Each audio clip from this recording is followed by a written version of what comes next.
Hi guys, Bigg Boss Malayalam season 7 live update ആയിട്ട് എത്തിയിരിക്കുകയാണ് കേട്ടോ. ലൈവിൽ നമ്മൾ എല്ലാ ശത്രുക്കളും മിത്രങ്ങളായതൊക്കെ നമ്മൾ കണ്ടതാണ്. ബിഗ് ബോസ് അവരെ മിത്രങ്ങളാക്കി.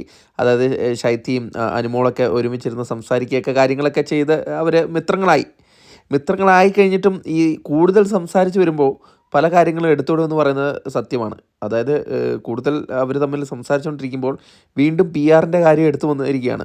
അപ്പോൾ ശൈത്യ പറയുന്നുണ്ട്, നീ അവിടെ പി ആർ 15 ലക്ഷം രൂപയ്ക്ക് പി ആർ കൊടുത്തെന്ന് നീ പറഞ്ഞു എന്ന് ശൈത്യ പറയാണ്. അപ്പോഴേക്കും അനുമോൾ പറയുക, എടിയില്ല, ഞാൻ അങ്ങനെ പറഞ്ഞിട്ടില്ല, ഞാൻ പി ആറിന് 1 ലക്ഷം രൂപയെ കൊടുത്തിട്ടുള്ളൂ എന്ന് പറയാണ്. അപ്പം ശൈത്യ അത് സമ്മതിക്കുന്നില്ല. ശൈത്യ ഇങ്ങനെ തലയിട്ട് ഇല്ല എന്നുള്ള രീതിയിലാണ് നിൽക്കുന്നത്. ഇവിടെ ഇപ്പം എത്ര രൂപ പി ആർ കൊടുത്തെന്ന് പറഞ്ഞാലും എല്ലാവരും പി ആർ തന്നെയാണ് കൊടുത്തിട്ട് വന്നിരിക്കുന്നത്. അതിൽ പൈസയുടെ എമൗണ്ട് നോക്കേണ്ട കാര്യം ഉണ്ടോ എന്നെനിക്ക് തോന്നുന്നില്ല. എന്തായാലും അവർ തമ്മിൽ കൂട്ടി യോജിക്കാൻ പറ്റുമെന്ന് എനിക്ക് തോന്നുന്നില്ല. ഏച്ച് കിട്ടിയാൽ മുഴച്ചിരിക്കും എന്ന് പറഞ്ഞതിൻ്റെ കാര്യമാണ് ഇപ്പം നടന്നിരിക്കുന്നത്. സംസാരിച്ച് വീണ്ടും അതിലേക്ക് തന്നെയൊക്കെയാണ് പോകുന്നത്. അപ്പം രണ്ടുപേരും തമ്മിൽ വീണ്ടും ഉടക്ക് വരികയാണ്.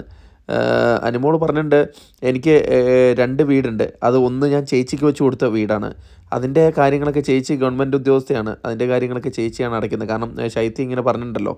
അപ്പം അതിൻ്റെ കാര്യങ്ങളൊക്കെ ചേച്ചിയാണ് അടയ്ക്കുന്നത്, അല്ലാണ്ട് ഞാനല്ല എന്നൊക്കെ പറയുന്നുണ്ട്. എന്താണാവോ കാര്യങ്ങളൊന്നും അറിയില്ല. ഇനി പുറത്തിറങ്ങുമ്പം ഇവർ തമ്മിൽ വീണ്ടും അടിയുണ്ടാവും എന്നൊക്കെ നമുക്ക് കാത്തിരുന്ന് കാണാം. താങ്ക്